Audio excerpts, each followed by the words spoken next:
The views and opinions expressed on any program are those of the producers and/or the persons appearing on the program and do not necessarily reflect the views and opinions of FRCMedia, Bristol Community College, or the City of Fall River. This week on FRCmedia News, former Mayor Jasiel Correia, serving time for his federal corruption convictions, will be moved to serve the remainder of his sentence. 3 weeks after the Gabriel House fire, we sit down with Chief Jeffrey Bacon and Lieutenant Jason Burns for an update. And Fall River Police crack down on criminal activity by those at encampments along the Quequechan Rail Trail. All this and more coming up.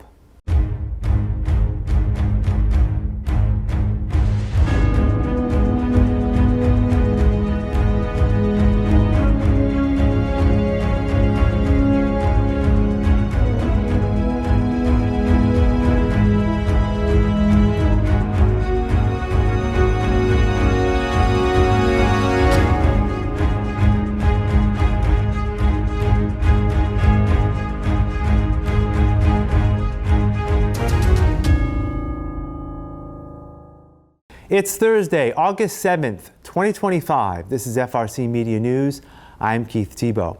Former Fall River Mayor Jasiel Correia, in federal prison since 2022 for his conviction on corruption charges, is preparing to be moved to a halfway house where he will likely serve the remainder of his sentence.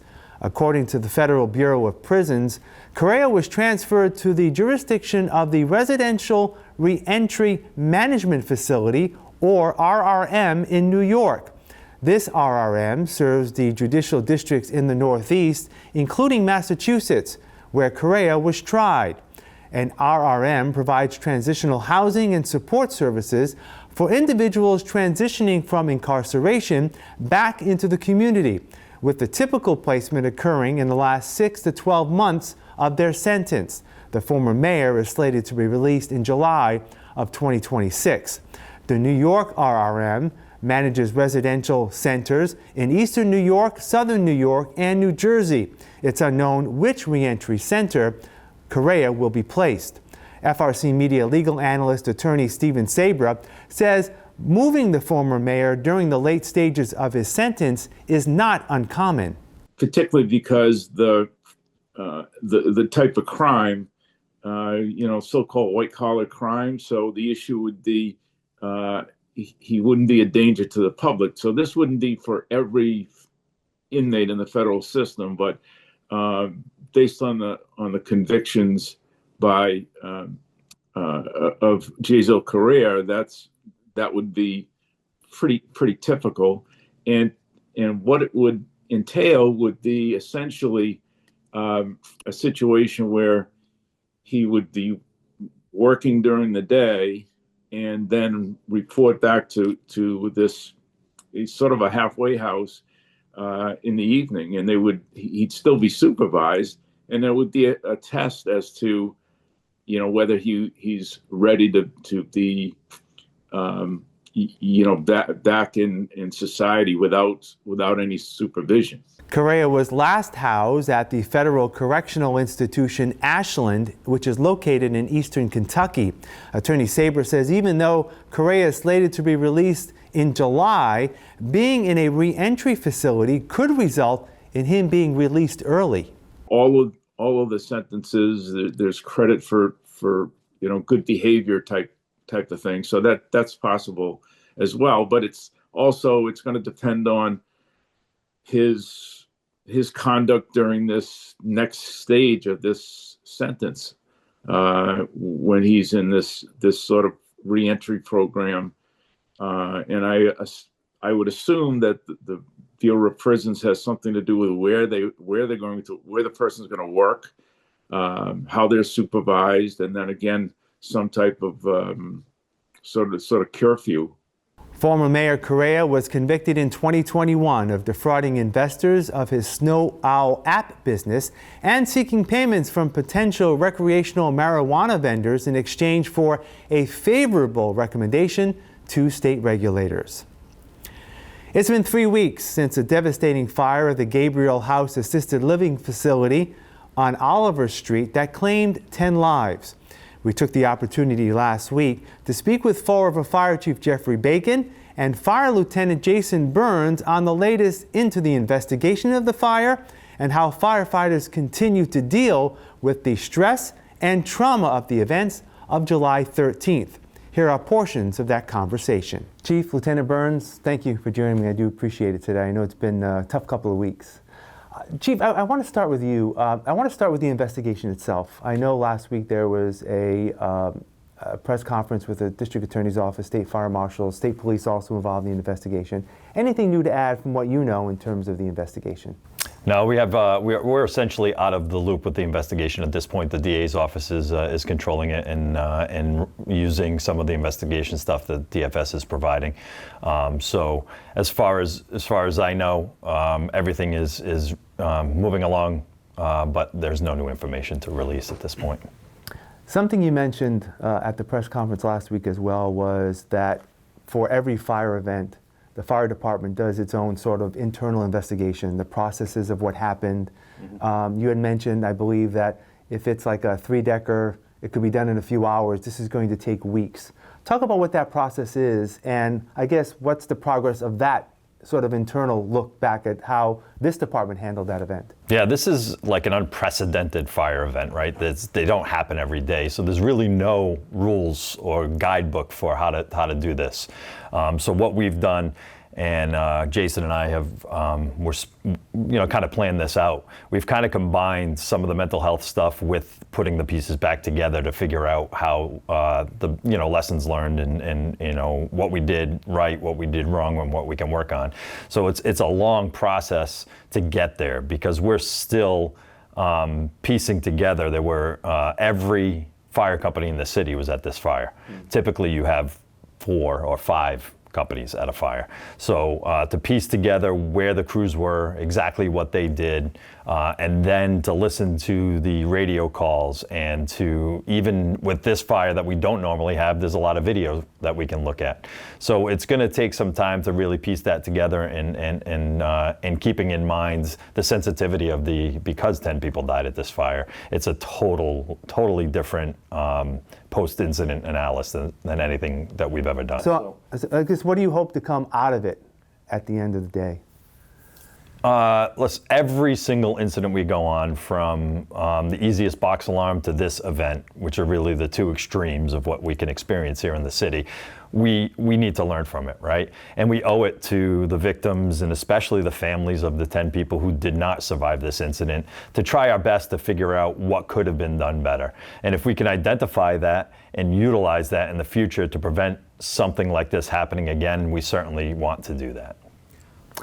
Now, in terms of moving forward, we do need to talk about staffing because it was brought up by the firefighters union literally the next day. There has been moves to address that. The city has come up with more money. The governor was here last week to talk about how she's making public safety staffing grant money available sooner, so you can do that. So people may think that's a good move, and it is, but to see it in action, it's going to take some time, right? Especially if you need to recruit firefighters to fill holes in the companies, right? Yeah, we just need to make sure that any of these moves are sustainable, right? We don't want to look 5 years down the road and say, great, we did this, but now we need to lay off 30 firefighters. So it's really the push right now. I've been meeting a lot with the administration, with the CFO, and trying to make sure that that funding is available for this to be a long-term project to raise the manpower in the Fall River Fire Department to a level where we can maintain our current number of 38 firefighters on shift on any day without over-relying on overtime, because it's costly, not just financially, but it wears guys thin. So yeah, we're making a push through civil service right now. We're going to be looking to hire at least 10 in the fall. And we have 4 anticipated retirements in January, so that number is going to go up so that we can get to a number that we're comfortable. It's always been 200. That's the number that chiefs prior to me have been looking to get to. When I was hired in 2002, we were 241 firefighters, and we're at 178 right now. So I think 200 with the number of apparatus that we have right now is a good starting point. And then we can look and see what the overtime numbers look like and see how hard we're working the firefighters and adjust from there. Let me just ask you, I do want to get into, the status of firefighters who were there that day, and we'll be talking with Jason on that in a moment. But in the almost 3 weeks, we're recording this on Friday, it'll be almost 3 weeks since the fire started. Have you processed the event differently, given the time that has passed, in terms of not necessarily details about, well, this could have been done better, that could have been done better, that'll all come out in the review, but have you looked at the event any differently, given the time that we've had since? I haven't really had the time to, between focusing on the families that were affected there that night, the people who are still alive, and more importantly, the families of the people who perished, and then trying to make sure that the firefighters are processing this. I really haven't had time to sit back and do that, 30,000-foot view and really focus on the incident. It's no less tragic in my mind today than it was standing there that night. Maybe a little less traumatic today than it was that night.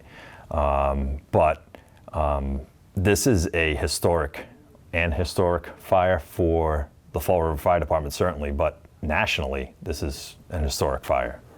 Prior to this, there wasn't a multi-casualty, multi-fatality fire in any sprinklered building in the United States. So in this building, 10 people died. So this is something that it's going to take years to process and to really change perspectives on. All right, I want to shift to Jason now to talk about how firefighters have handled this. I did read a piece in the Herald News where you talked about, your role in terms of peer support. In general, what is that peer support, and how does it basically work? Right, so it's trained firefighters. Obviously, I'm still a current firefighter. I have been trained. I've gone through hundreds of hours of training on how to relate to firefighters who are struggling. And it may be because of a certain call, it may be because of something that's going on in their personal life. But we're trying to figure out a best way to meet them and meet their needs, whether it's listening to them, whether it's connecting them with professionals. We have a number of different outlets, but it really is firefighters being there for firefighters, and it's a model that has worked for a long time for us.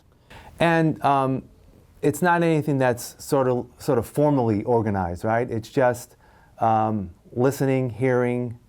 It is peer-to-peer, right? You may have some firefighters that may be talking to one of their teammates, and then may trigger something to say, hey, are you okay? I mean, is that how it basically works? Yeah, it's been a pretty wild journey. A long time ago, before I was on this job, you patted somebody on the back and said, get back out there and do your job, right? Suck it up, right? Right, that's what you did.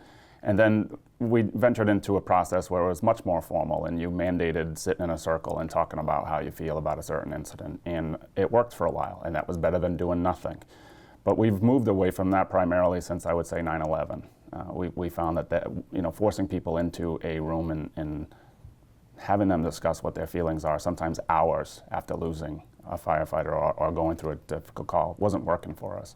And so we came up with this model where we have trained firefighters. In whatever way that we can meet their needs, we do that. I'll go, and sometimes it's just a phone call. Sometimes I'll go and have coffee with someone, whatever it may be. And I think the beauty is it's really caught on in our department. We have firefighters who are paying attention to simple things like body language, which are cues.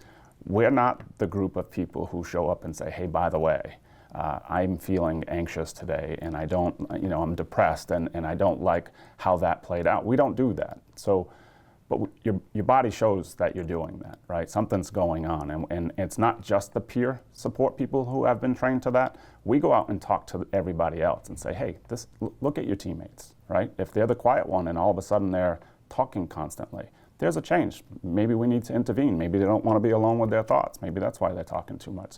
Somebody comes in and they're the person who's always impeccably dressed and smelling great and shout, and all of a sudden they're not as well kept, right? Might just be had a long night, tough day. Might be that there's something else going on. So we're kind of trained to see that and then address it with the firefighter. And it doesn't necessarily need to be work-related, correct? No, most of the stuff that we deal with is not work-related. Again, a lot of our firefighters are married, they have children, financial issues, all of that stuff comes into play. And this job can exacerbate it, right? There's a lot that goes on in this job, and it's a high-stress job, and the job can exacerbate it, but we're there for all of those problems. I want my firefighters back to work. I want them to be good dads. I want them to be good husbands and wives. I want all of that, right? And that's a major portion of what we do, is stuff that isn't even connected to a job performance thing. Final question. Regardless of an event, when something happens, communities tend to rally in support. The amount of support that has been shown, we can talk about fundraisers and what have you. That's been, I mean, last week we did a story about Catholic charities and the clothes they've collected. Massive. How important is that for you as a leader of a public safety department, firefighter, to see that support from what you've heard from those in Fall River, even outside the community, but obviously you serve Fall River, in terms of support since the event? I think as you're asking the question, and Jason and I don't think either one of us are surprised by it. We both did the Fill the Boot through MDA for years, and were blown away by the support that this community has for people when they need it, right? So I've always said that people who have felt need in their lives, whether that's financially, physically, mentally, they're more likely to provide need for other people in their moment of need. And I think that's the story of the city of Fall River. Like, I don't know that there's many people in the city that have gone through their lives without needing something, right? And I think that that's why this city and this community really rallies around individuals in their moment of need. And it makes my job easier. I'm so proud of this community for doing that. And it makes me really proud to be the fire chief in this community. You can watch our entire interview by visiting our website, FRCmedia.org. The Fall River Police Department began an initiative this week geared to rid the Quequechan Rail Trail of criminal activity at a span from Rodman Street to Brayton Avenue. The initiative, titled Operation Clear Path, launched in the early morning hours on Tuesday, resulting in the arrest of 38 individuals, 33 of whom were camped out on the rail trail. Police Chief Kelly Furtado says over the last year, her department has assisted the city in providing compassionate outreach to the homeless across Fall River, but conditions on the rail trail have deteriorated. The rail trail is a complete different animal. It's a true criminal colony. And so what it has become, because there's so many hiding spots on the rail trail, that it has given way to the ability for them to be able to deal drugs there, commit assaults, rob people. We just recently, I'm waiting for somebody to call me because they did put it out on Facebook that their grandchildren was robbed of their bicycles. We just had District Attorney Tom Quinn just successfully tried a case where a male tried to pull a 56-year-old woman into the woods to sexually assault her. That was a couple of years ago. So the rail trail became a haven, a very short span of it became a haven for these criminals to congregate, and we just won't have that. The chief says city ordinances make it easier to investigate and make arrests in public spaces throughout the city. The city has an ordinance in the parks, right? So anything after 9 and before 6, you're not supposed to be in the park. There's a curfew, which is arrestable. And these people that are in these areas have been told numerous times. They've been given the city ordinances. They've been educated on trespassing. They just don't care. They just don't care. I am a huge proponent, and this probably goes back to my SRO days, see something, say something. I have throughout my career, I've always said, oh, I was going to say something, but I figured my neighbors called, or I figured this guy called. Call, call, call, call. Always say something, because you just never know. Candidates running for office in Fall River in this year's municipal election are beginning to officially launch their campaigns. South End Cafe owner Christopher Sylvia officially did so for mayor on Monday. Mr. Sylvia has been a catalyst in the city since he opened Christopher's Cafe over 2 years ago by initiating neighborhood cleanups, administering food and support for the homeless, and collecting funds for those in need through his nonprofit organization, Act Up Fall River. He made his announcement outside a shuttered storefront on Pleasant Street, where he held one of his first cleanups 2 years ago. This neighborhood, like so many others in our city, has grit, history, and heart. And like you, I've walked these streets, I've cleaned these streets, and I've believed in its potential. I've always believed in Fall River's potential. I'm not a career politician. I'm a son, a neighbor, a father, and a business owner. And I'm ready to step up to be the leader of the city we all love. I'm running for mayor because Fall River deserves better leadership. Leadership that listens, acts, and gets results. For too long, we've been told to wait our turns for better jobs, safer neighborhoods, and real opportunity. Be patient and wait. But while we wait, people are hurting, families are struggling with the cost of living, small business owners are hanging on by a thread. I know a few of them. Far too many of our neighborhoods are overlooked, neglected, or written off altogether. We're actually standing in one. That ends now. Mr. Sylvia says his goal is to rebuild the city from the ground up. As mayor, I will fight every day to make our city affordable again so our seniors can stay and our kids can afford to live and raise families here. I will create jobs for people with GEDs and PhDs and attract businesses that also believe in our potential. I will tackle crime and addiction head on, not with empty promises, but with real investment and prevention, treatment, and public safety. I'll treat every neighborhood like they matter because they matter. You're all from different parts of the city and you all matter very much. Fall River is made up of fighters and I want your vote to be your champion. I'm not here to play politics and give lip service and empty promises. I'm here to do the work. I'm here to listen and lead, to fight for the people who are too often ignored. Mr. Sylvia says it's time to make meaningful changes on how Fall River City government operates. Let me be clear, I'm not here to be a voice for the status quo. I've never been a voice for the status quo. I'm here to lead a comeback. I'm here with you to make good history. Mayor Coogan has had his chance.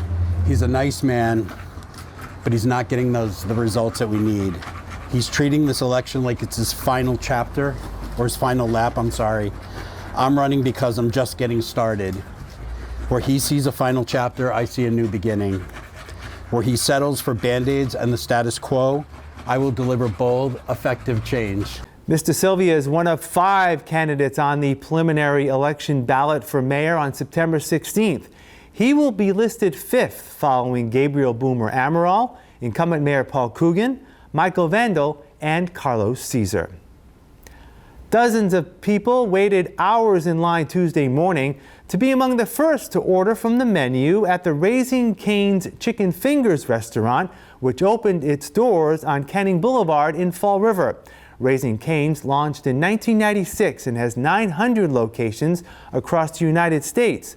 In the past few years, it has expanded into New England. We have been received so well. We hired 120 crew members really quickly, which means there is like a lot of like drive around like being here, which is awesome. You know, being a part of the community, making an impact, being able to hire that many people out the gate just means that people are raring to go and they want us to be here. The dedication to Cane's, the cult following that we have, I mean, really does like emulate here, which is awesome to see. It's typically a sign of a pretty busy restaurant to come. This is the 10th restaurant in the state of Massachusetts that we're opening, and couldn't be more excited to do that in Fall River, Massachusetts. Awesome city, great people. We are super excited to be here. The line to enter the restaurant stretched around the building. Out front was Michael Branch of Fall River. I got here at 3 p.m. yesterday on Monday. I stood up all night. That's it. On my phone. That's it. I haven't even tried it, so I'm here to try it today. People saying it's good chicken. I'm hoping it's good chicken. So what's happening in Fall River in terms of business development, either new business openings or economic development opportunities? This is the time we talk about it here in FRC Media News, and we're joined weekly by Kevin Lawrence of Fall River Development News on Facebook. Kevin, how are you? Fine. Good day, Keith. All right, let's get right to it. First on the docket is on Highland Avenue. There's going to be a new medical facility that's going to pop up on that stretch of Fall River. Yeah, this was on the Fall River Zoning Board of Appeals August meeting agenda. The entity that's involved in this is ACM Traham LLC. They're proposing to build an office building on a vacant lot right near Charlton Memorial Hospital. It's about half an acre, this lot. And they're seeking a variance to allow this medical building to be constructed in a single family zoning district. This is a primarily residential area. It is near Charlton, but there's houses surrounding it. This is a vacant lot. It's been vacant for quite a long time, and they want to put a medical building there. This entity, AC Traham LLC, also owns another medical building on Ellsbury Street in Fall River that currently is the location for the Fall River Spine Center. So this would be their second medical office in the city of Fall River. And if you know that Ellsbury Street location, I drive by it every day. Mhm. It kind of looks like a home. It's not a commercial looking building. So No. so something that they'll replicate. Yeah, on so Highland. depending on the renderings, we don't know what it's going to look like, Right. but I'm assuming it'll be similar to what they have on Ellsbury Street, which blends into the neighborhood. Yeah.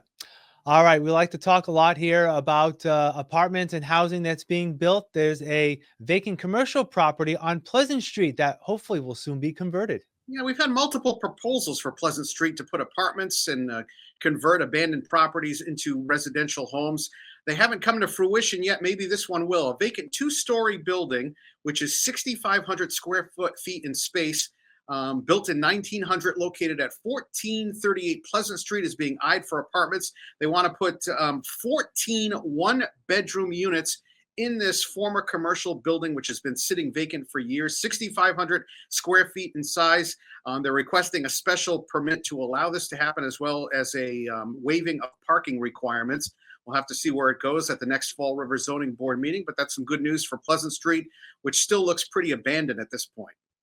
Yeah, absolutely. We know, then, speaking with the mayor, he's had plans for that. Obviously, there's been some money put in some of the storefronts there, and trying their best to revitalize that section of Fall River. And finally, like we like to talk about here, a new restaurant, this time a cafe, is now open on Purchase Street downtown. This is at 37 Purchase Street. It's called the Honey Bee Cafe. It's the newest cafe experience in the city. They offer a creative, crave-worthy menu from lattes to specialty toasts and loaded wraps. They have melts, fresh salads. This is part of the Townhouse Collective. Also in that building is the Doro Steakhouse, immediately next door to this new Honey Bee Cafe. They have 2 private event rooms and a cigar loft upstairs. And this is a new venture on the lower level, and their menu is packed with items like the Avo Bee Toast and the Mozambique Stinger Melt. They have too, and Nutella Latte, and with a swirl of honey, so all relating to that honeybee theme. So we encourage your viewers to check it out. Give a new business a chance in downtown Fall River. You didn't have an opportunity yet to go to Raising Cane's. We had the story here earlier on the program. Haven't had a chance to visit there yet, have you? I haven't yet, but I plan to at some point. We'll try the chicken fingers. They don't have a lot of menu options, but if you like chicken fingers and French fries, I guess that's the thing for you. Yeah, absolutely. It's quite an event on Yes. on Tuesday in the south end of Fall River.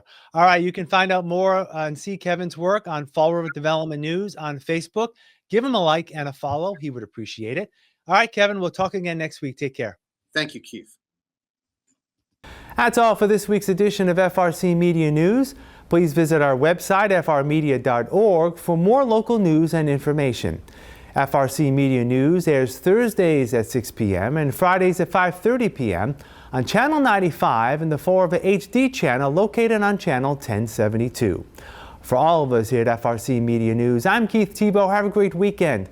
We'll see you next Thursday.